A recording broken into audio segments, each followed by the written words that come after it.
Next stop on our Mayflower field trip is Cape Cod Bay, so we're going to close this out and double click Mayflower Compact.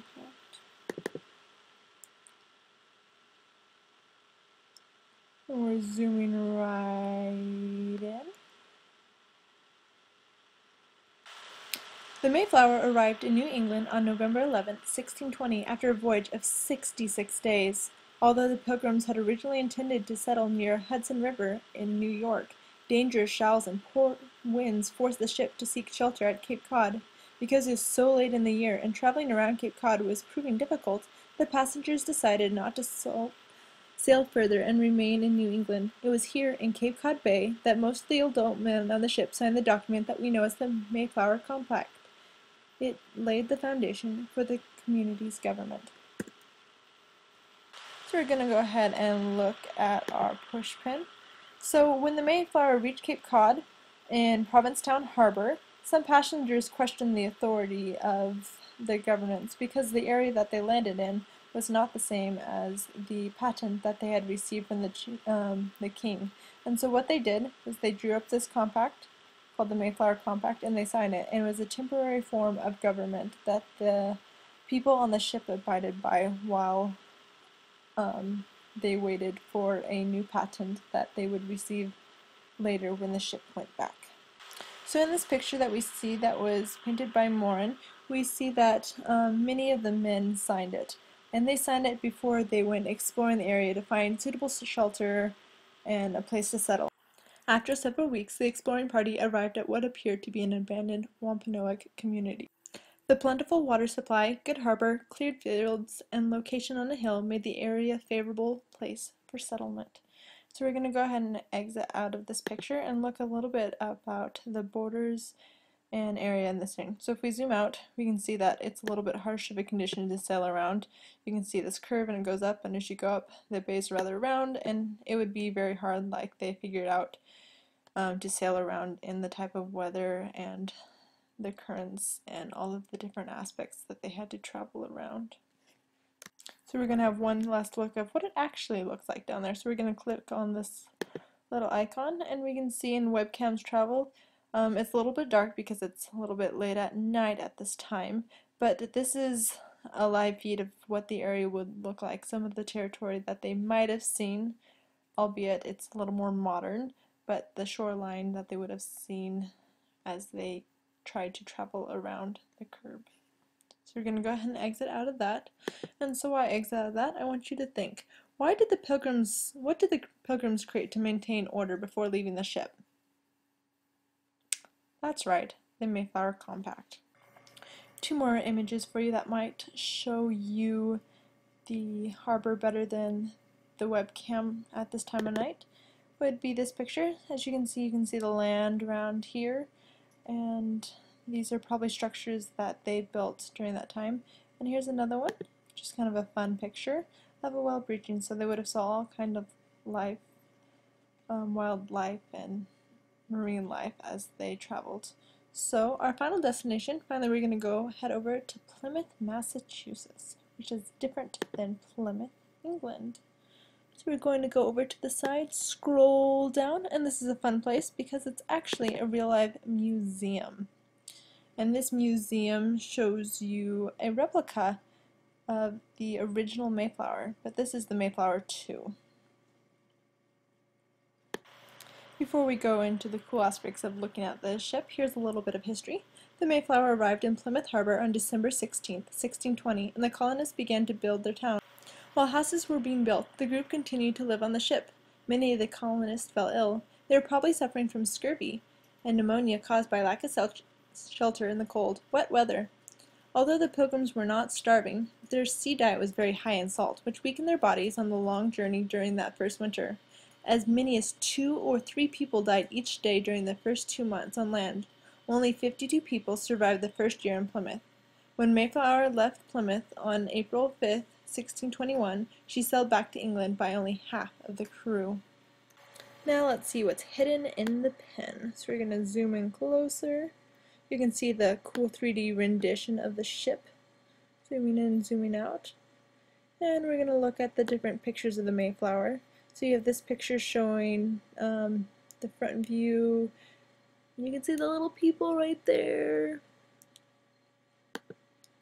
And we have another view of closer to the ship and just seeing the proportions of the people there. Look at these strong masses.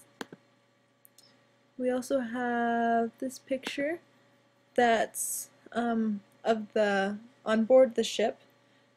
And then this last picture, you can see a perspective, it's on board the ship, but there's people on it.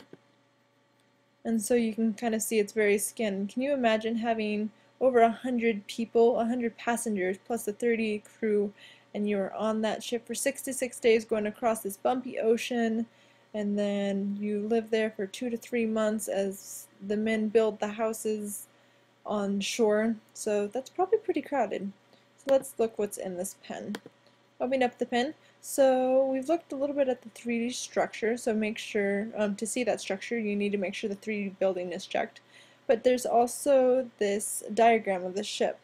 This ship was meant to be a cargo ship, so it was meant to hold wine bottles, furs, food, just anything but people. And so it was very wet and gross down there. There wasn't really a place for people to sleep. So there was places for the crew to sleep, and there's places for the captain, but the main passengers lived where normally the cargo would go.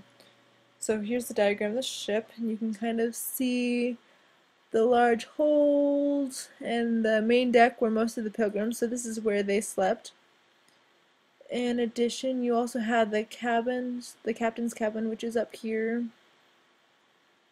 And then in addition, the crew's quarters number 6. So if we find number 6 over here, so the crew was over here. So it's a full ship.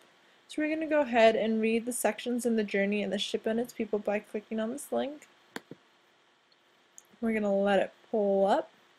And so here we bring to the Plymouth Plantation website, and it's a good resource to look at different things like who are the pilgrims, who are the Winnipeg Indians, all about Thanksgiving and more about them. But what I want you to focus on is reading the 2 parts that are entitled The Journey, so this section right here, and then as well as the ship and its people. So I'm going to give you a minute or two to read that. We're going to scroll back up here. And as you're reading, I want you to think, who were the passengers on the Mayflower? We've already talked a little bit about, but what was the journey on, or how long was the journey? What was the voyage like? We talked a little bit about how cramped it was, but can you imagine what space would be like on the ship? And last of all, think about what's one event that actually happened on the trip.